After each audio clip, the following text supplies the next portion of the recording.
희망찬 새해가 밝았습니다. 그리고 오늘이 그 첫 주의 시작입니다. 그리고 오늘 우리의 교회는 올해로 창립 74주년을 맞이하며 한 해를 향해 달려갑니다. 74주년을 맞이했고 75주년을 향해 나아가게 됩니다. 여러분, 사람으로 치면 산전수전 다 겪은 어르신의 나이지요. 자랑스러운 역사입니다. 때론 그런데 이 긴 역사가 우리에게 영광스러운 역사이기도 하지만 동시에 가장 위험한 때일 수도 있다는 겁니다. 왜냐하면 우리의 익숙함이 거룩함을 삼켜버릴 수 있기 때문이지요. 여러분, 우리 교회는 원래 그래. 오랫동안 다 시도해봤는데 안 돼. 해봤는데 안 돼. 이런저런 시도 다 해봤지만 될 리가 없어. 여러분, 이런 패배주의가 우리 안에 있지 않은지요? 오늘 우리는 2026년이라는 새로운 활주위에 서 있습니다. 우리가 붙든 표어는 명확합니다. 말씀으로 세대를, 주의 사랑으로 세상을 하나 되게 하는 교회. 여러분, 이것을 이루기 위해 우리는 어디로 나아가야 할까요? 특별히 가장 뜨거웠고 가장 강력했던 초대교회의 뜨거운 은혜의 현장으로 우리가 함께 가서 서 있어야 할 줄 믿습니다. 오늘 본문의 사도행전 2장은요, 교회의 원형, 그 출발을 우리에게 보여주고 있어요. 오늘 이 시간이 75년의 묵은 먼지를 다 털어내고 초대교회의 뜨거운 심장을 가지고 그 뜨거운 심장을 우리 교회 안에 이식할 수 있는 새로운 첫걸음이 되시기를 주님의 이름으로 축원드립니다. 새로운 걸음, 새로운 시도. 여러분, 우리가 결단하고 움직이지 않냐면 우리는 뒤에 처질 수밖에 없다는 거예요. 여러분, 뜨거운 마음을 가지고 2026년 한 해를 새로운 마음으로 결단하며 나아가시는 저와 여러분들이 되시기를 주님의 이름으로 축원드립니다. 이를 위해서 우리의 말씀의 뿌리가 무엇이었는지 첫 번째로 살펴보아야 한다는 겁니다. 말씀의 뿌리, 말씀으로 세대를 뛰어넘어서 하나 되는 교회를 위해서 우리가 힘써 함께해 나가야 합니다. 여러분, 초대교회 부흥의 비결이 무엇입니까? 프로그램이었을까요? 화려한 건물이었을까요? 여러분, 42절을 보면 그때 초대교회 부흥의 역사가 무엇을 통해 이루어졌는지 우리에게 전하고 있습니다. 42절에 뭐라고 전합니까? 그들이 사도의 가르침을 받아 가장 먼저 나온 곳이 하나님의 말씀이라는 거예요. 그들은 하나님의 말씀에 목숨을 걸었습니다. 오늘날 우리 교회의 가장 큰 숙제가 무엇입니까? 우리 교회를 돌아보면 저 어린 영혼들로부터 장년의 이르기까지 살펴보면 중간의 허리가 너무 약한 게 우리 교회의 약점이에요. 그러니까 갭이 커요. 다른 교회들은 더합니다. 어떤 어르신들은 요새 것들 버르장머리가 없대요. 도대체가 중심이 없고 핵심이 없어 보이는 이 시대의 젊은이들의 가벼운 신앙생활을 탓합니다. 근데 또 젊은이들은 이렇게 얘기해요. 말이 안 통한다고.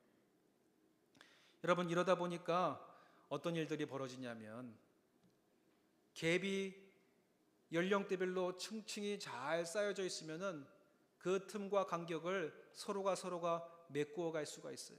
그런데 그 틈이 너무 벌어져 있으니까 신앙의 간격도 너무 멀어지는 거예요. 여러분, 일례로는 우리가 찬양할 때 제가 좀 죄송하고 안타까운 마음이 들 때가 있어요.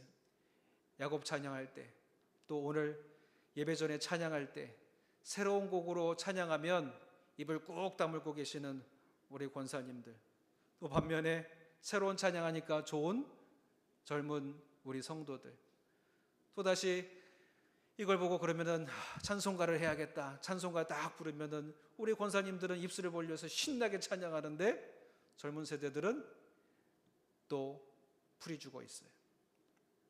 이게 신앙의 세대 간극의 모습이 드러난 우리의 모습이에요. 여러분, 그래서 그런지 새로운 신흥교회들이 이런 갭을 메꾸기가 힘드니까 저마다의 자기 교회로 세워가는 거예요. 어르신들만 있는 교회, 또 젊은이들만 모이는 교회. 젊은이들이 모여서 어른들의 그 말대로 다 따라가기가 힘들다는 거예요. 자기들 나름대로의 신앙생활을 하고 싶다는 거예요. 그러면서 자기들끼리만 모여서 예배드리는 삶을 살아갑니다. 또 어떤 친구들은 아예 인터넷으로만 예배를 드려요. 그 어떤 누구의 잔소리도 필요 없는 곳. 여러분, 그래서 저는 가끔 우리 교회 잠옷실을 볼 때마다 너무 감사한 거예요. 왜요?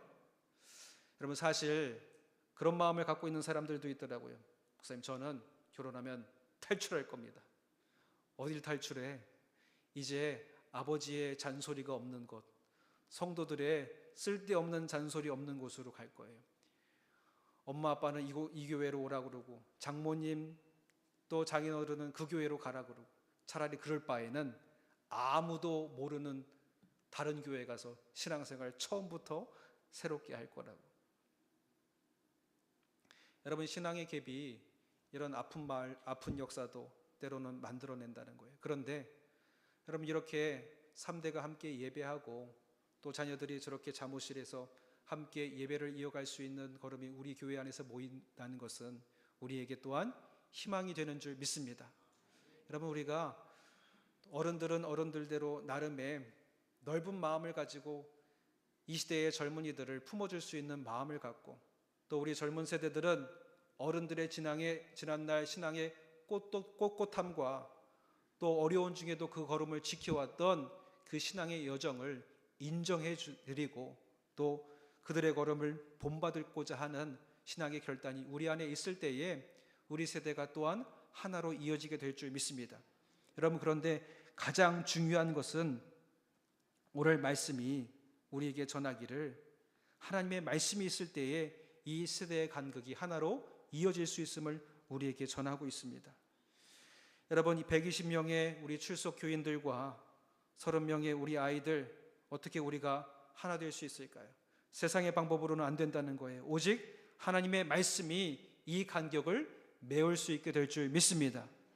여러분, 세대를 잇는 것이 돈이나 전통이 아니라 오직 영적인 DNA인 하나님의 말씀만이 이 세대를 하나로 하나 되게 뭉칠 수 있게 역사하신다는 거예요. 할아버지가 받은 은혜와 손자가 받은 은혜가 여러분 같아야 합니다. 강단에서 선포되는 말씀이 어른들의 가슴을 뛰게 하고 동시에 청년들의 심장을 찌를 때 우리는 비로소 그 안에서 한 가족이 될 수 있다는 거예요. 여러분, 2020년 우리 보암교회가 말씀의 공동체가 되어야 할 줄 믿습니다. 하나님의 말씀으로 뜨거운 심장 가지고 하나 되는 교회. 우리는 그 어떤 물질보다 재산보다 말씀을 우리 다음 세대들에게 물려주어야 한다는 거예요. 여러분, 우리의 자녀들 부모의 신앙의 경륜을 존경하며 그 어른들의 지난날 어려운 순간에도 믿음 잃지 않고 나아갔던 그 걸음을 우리가 닮아가야 할 줄 믿습니다. 또 우리 교회의 모든 세대가 하나님의 말씀, 하나님 하나된 비전 아래 정렬될 때에 세대의 차이는 분열의 씨앗이 아니라 축복의 계승이 될 수 있도록 주님이 인도해 주신다는 거예요.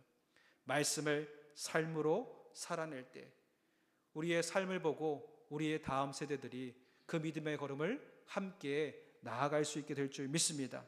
여러분, 이것이 우리 오래된 교회가 아니라 위대한 교회로 나아갈 우리의 다짐의 걸음이 되어야 된다는 거예요. 잔소리가 아니라 우리의 삶으로 보여주는 겁니다. 저도 가끔씩 답답하고 마음이 어려울 때가 있어요. 그런데 그때가 뭐 해야 될 때입니까? 더욱 말씀을 붙들고 우리가 기도해야 할 줄 믿습니다. 서로를 섬겨주고 서로를 보듬어주고 그 간극을 메어갈 때에 우리 교회는 오래된 교회에서 위대한 교회로 하나님께서 말씀으로 세워가게 될 줄 믿습니다. 두 번째로 사랑의 통로로 우리 교회가 새로워져야 됩니다. 떡을 떼며 벽을 허물어 뜨거운 가족이 되는 교회가 되어야 된다는 거예요. 여러분, 말씀이 들어가면 어떤 일이 벌어질까요? 여러분, 가만히 있지 못하고 뜨거운 마음으로 서로를 사랑하게 된다는 거예요. 44절부터 46절까지 한번 보시기 바랍니다. 모든 물건을 서로 통용하고 기쁨과 순전한 마음으로 음식을 먹고. 여러분, 이건 단순한 쇼가 아니라 흉내내는 것이 아니라 진짜 우리의 마음을 다해서 주머니를 털어서 형제의 필요를 채우고 또 날마다 얼굴을 맞대고 밥을 먹는 찐사랑이라는 거예요. 사랑이 없이는 불가능합니다. 초대교회에는 벽이 없었습니다. 부자나 노예나 유대인이나 헬라인이나 밥상 앞에서 다 한 형제였다는 거예요. 여러분, 밥을 먹으려면 사랑하지 않고서는 앞에 그 앞사람을 두고 우리가 식사하기 어렵잖아요. 방금 전 싸운 사람이랑 지금 밥 먹는다면 체해서 어떻게 그거 먹겠습니까? 그런데 초대교회는 말씀으로 하나 되고 그 뜨거운 사랑이 내 안에 있으니까 신분의 벽을 뛰어넘어서 또 원수마저도 그 식탁에 하나 되어서 그와 함께 더불어 먹고 마시는 은혜가 교회 안에 가득했다는 거예요. 여러분, 오늘날 교회는 어떻습니까? 예배가 점점 공연처럼 변하고 있어요. 드리는 예배가 아니라 보는 예배가 되어가고 있습니다. 얼마 전에 송구영신 예배에 드렸던 한 교회의 그 영상을 봤는데요, 마치 뮤지컬 한 장면을 보는 것 같아요. 미국의 한 대형 교회인데 성탄절 그리고 송구영신 예배에 거기에 엄청난 성도들이 자기의 기량을 뽐내고 또 최신의 장비와 조명을 가지고 화려하게 무대를 장식하고 심지어 공중에서 등장하는 사람, 또 화려한 불빛과 함께 동장하는 사람, 스토리를 담아서 노래를 담아서 공연 한 편을 보는 것 같은 예배를 드리는 거예요.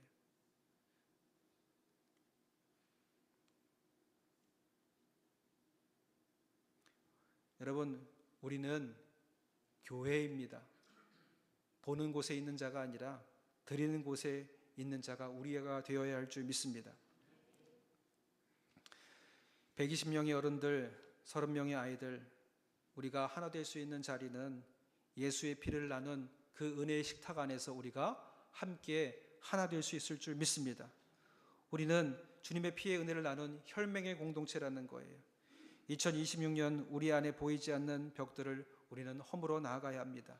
직분의 벽, 나이의 벽, 빈부의 벽, 다 주의 사랑이라는 용광로에 녹여질 때에 우리가 하나 될 수 있는 은혜가 우리 안에 새롭게 일어나게 될 줄 믿습니다. 여러분, 그래서 저는 우리 교구마다, 속회마다, 선교회마다 식탁의 풍성한 교제가 다시금 회복되었으면 좋겠어요. 코로나를 지나면서 함께 식사하는 것이 부자연스러워지고 만나고 모이는 것이 서로에게 부담이 되어서 지금은 가정을 방문하는 것도 만나자고 얘기하는 것도 모든 것이 다 조심스럽습니다. 여러분, 보통 우리가 인사치레로 얘기하잖아요. 언제 한번 밥 한번 먹자고. 밥 한번 먹자고. 그래서 우스갯소리로 미국 사람들이 한국에 처음 와가지고 이 말이 참 어렵더래요. 밥 한번 먹자 그러길래 그래서 언제 만날까? 몇 시에 먹어? 뭐 먹어? 그렇게 얘기했더니 되게 당황스러워 하더래요. 미국 사람들은 이게 인사치레로 하는 말인지 모르는 거예요. 여러분, 이 말을 우리가 인사치레가 아니라 진심으로 초청하여서 하나 되는 우리의 인사가 되었으면 좋겠습니다. 언젠가 한 권사님 댁에 방문했는데 그분이 그래요. 목사님, 회복되었으면 좋겠어요. 뭐가요? 속회가. 옛날에는요, 저희 집에서 속회 드릴 때 30명도 넘게 모였어요. 그래서 그런 날이면은 저 현관문까지 열어놓고 예배하기도 했어요. 그때 찬양할 때 얼마나 가슴 벅찼는지. 그러면서 저를 주방으로 데리고 가는 거예요. 목사님, 이거 보세요. 이게 뭔지 아세요? 30명분 함께 지을 수 있는 밥솥이에요. 30명이 함께 먹을 수 있는 밥솥. 그리고 주방 한 켠을 쫙 열어주면서 접시가 쫙 쌓여 있는데 뷔페에서나 볼 법한 접시들이 쌓여 있어요. 목사님, 한 사람 한 사람 모이고 함께 식사를 나누다 보니까요, 저희 주방 기구들이 어느덧 뷔페처럼 커졌어요. 저는 다시 한번 먹이고 함께 할 수 있는 그날이 왔으면 좋겠어요. 그러는 거예요. 그러면서 그때 어떻게 속회가 부흥했는지를 저한테 들려주는데 처음에는 몇 명 안 모였대요.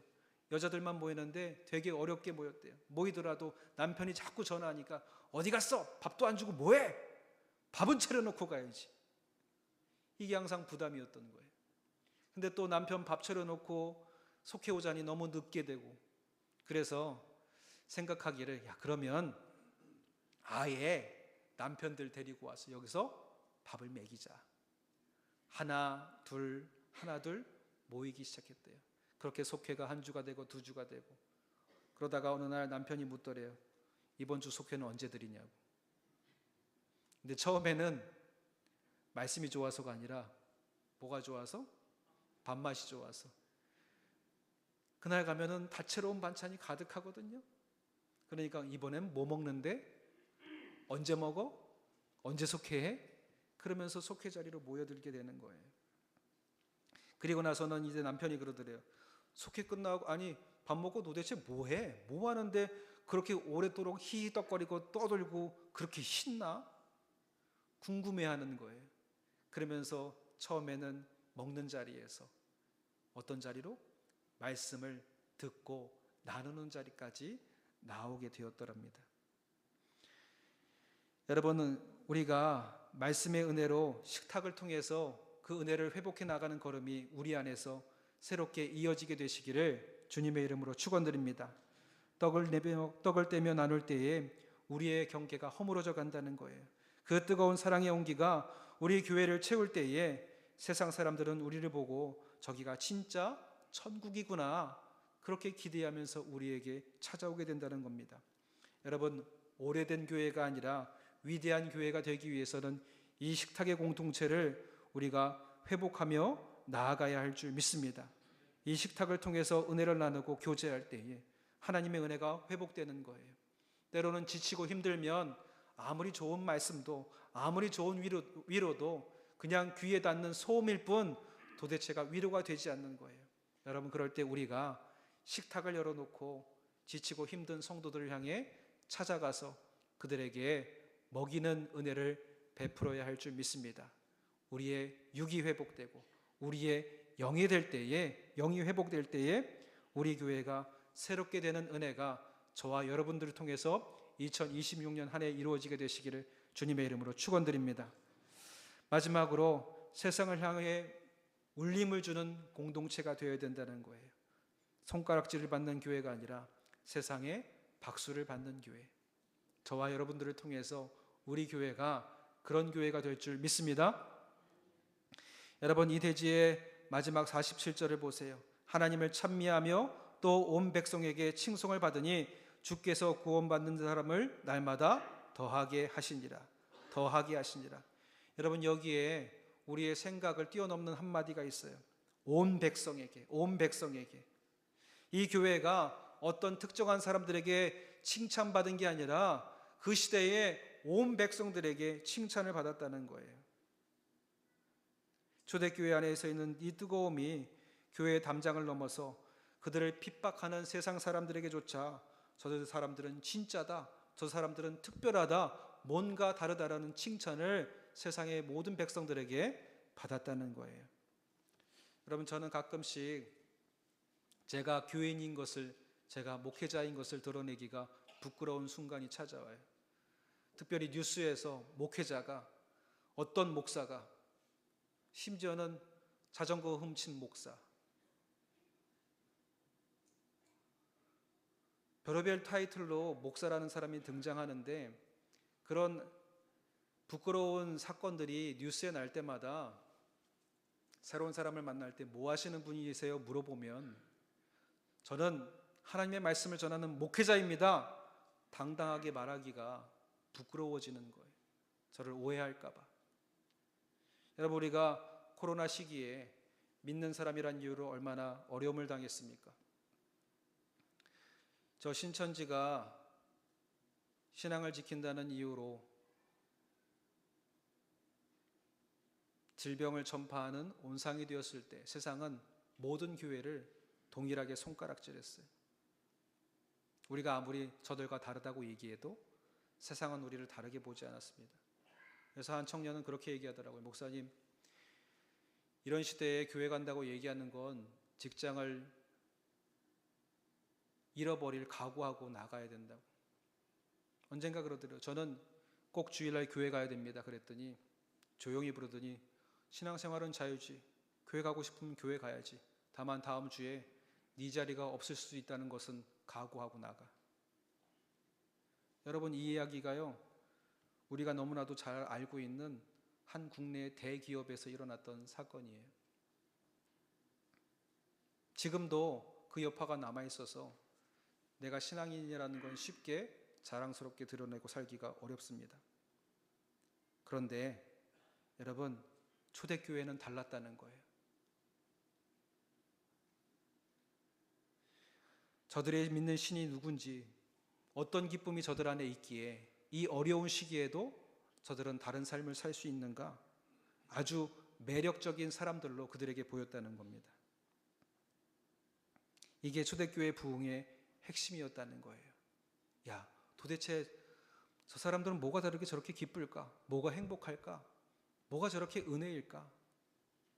언젠가 6.25 때에 소방 맞고 너무 슬퍼서, 너무 울분에 차서 한강에서 빨래하고 있는데 저 강 건너편에서 막 웃음소리가 들려오더래요. 맨날 노랫소리가 들려오는 거예요.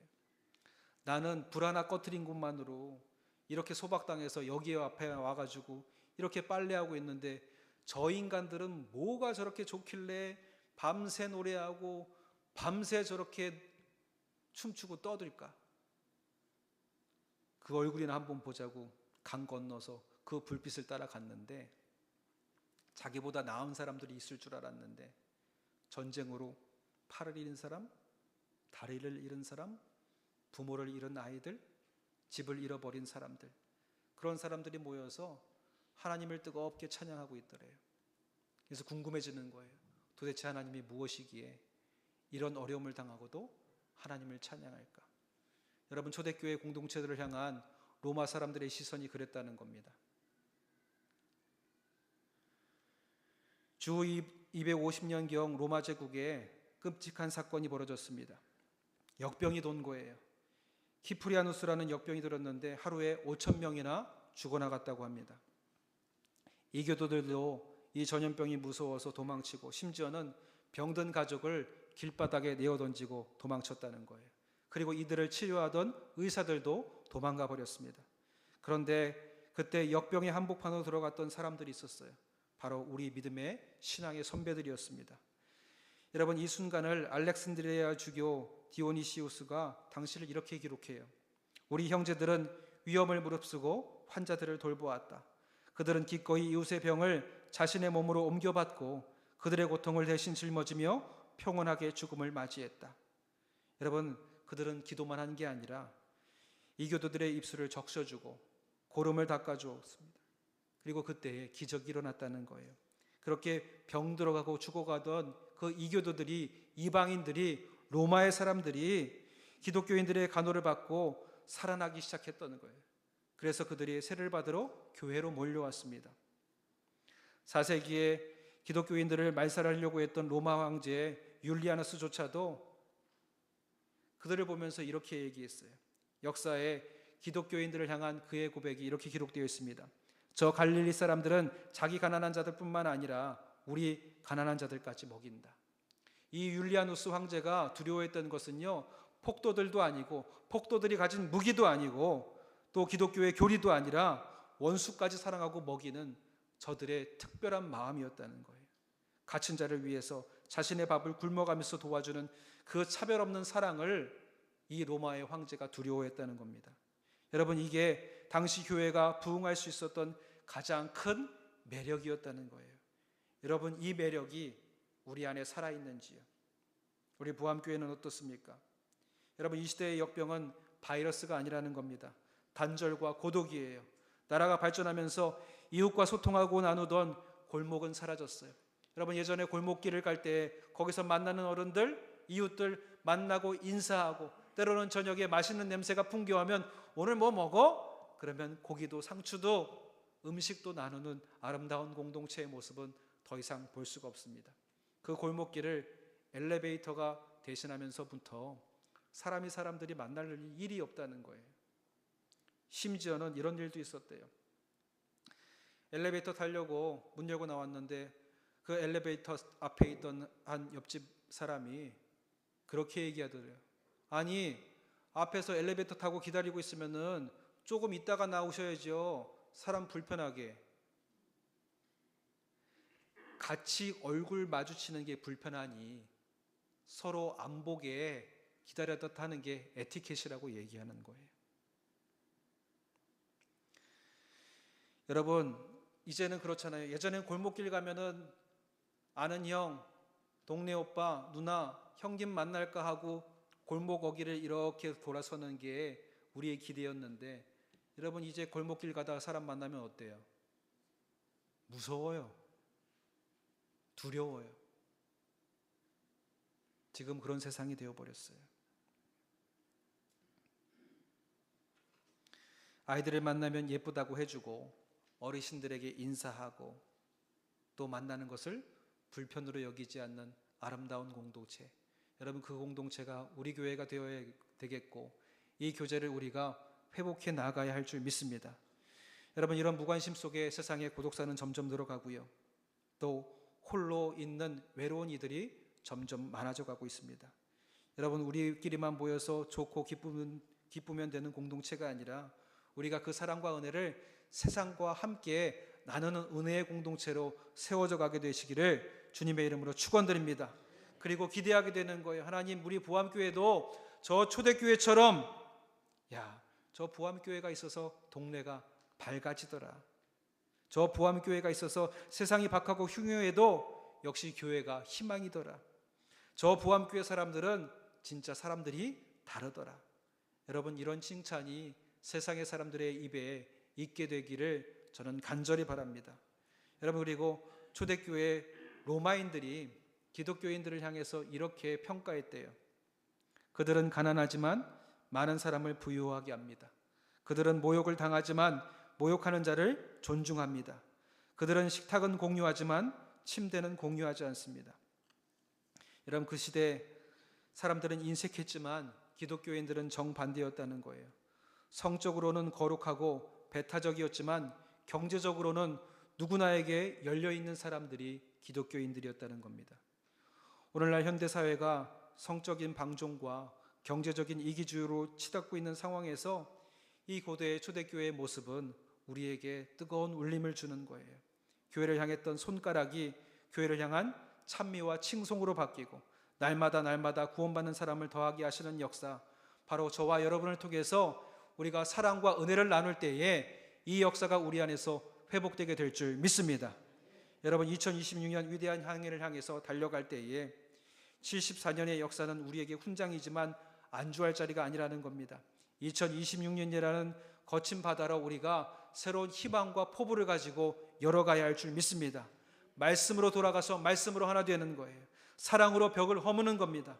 세상을 향해 칭송받도록 우리가 식탁을 열어 저들을 위해서 베풀고 함께 나눌 때에 이 시대의 교회를 향한 손가락질이 교회를 향한 아름다운 칭송과 또 박수의 갈채로 바꿔가는 놀라운 역사가 우리를 통해서 이루어져 가게 될 줄 믿습니다. 여러분, 이제 우리가 다 같이 주먹을 불끈 쥐고 믿음으로 선포하며 나아가는 거예요. 우리 교회는 말씀으로 세대를 하나게 되게 하는 교회다. 우리 교회는 사랑으로 세상을 하나 되게 하는 교회다. 이 역사를 이루어 가시는 저와 여러분들이 되시기를 주님의 이름으로 축원드립니다. 기도하겠습니다. 사랑의 하나님, 교회의 머리 되시는 하나님, 지난 2025년 모든 시간을 은혜로 지켜주시고 2026년이라는 희망찬 새해의 첫 주일을 우리에게 허락하신 하나님 감사합니다. 지난 74년의 긴 세월 동안 흔들림 없이 복음의 자리를 지키게 하신 하나님, 아버지 하나님, 이제 우리 교회가 오래된 교회의 이름의 무게를 뛰어넘어 살아있는 교회가 되게 하여 주시옵소서. 열정을 가지고 세상을 향해 다가가는 아버지 하나님, 열린 교회가 되게 역사하여 주시옵소서. 우리 안에 무너진 기초가 다시 세워지게 하여 주시옵시고 부모 세대의 신앙이 자녀 세대에게 온전히 흘러가게 하여 주시옵시고 말씀 안에서 모든 세대가 하나 되는 기적을 보게 역사하여 주시옵소서. 형식적인 인사를 뛰어넘어 떡을 떼며 삶을 나누는 뜨거운 식탁의 교제가 회복되게 하여 주시옵소서. 그리하여서 우리끼리만 좋은 교회가 아니라 세상의 아픔을 싸매어 이웃과 함께 살아가는 삶을 통해서 하나님을 드러내는 위대한 교회로 세워져 가게 역사하여 주시옵소서. 우리의 정성과 마음을 다하여 이 예배를 드리오니 주님께서 기뻐 받아 주시옵시고 세상을 향해 열린 공동체로, 세상을 향해 식탁을 열어 저들을 품어주는 공동체로 새롭게 되게 역사하여 주시옵소서. 그 걸음으로 우리를 인도해 주실 것을 믿사오며 이 모든 것 예수님의 이름으로 기도드렸사옵나이다. 아멘.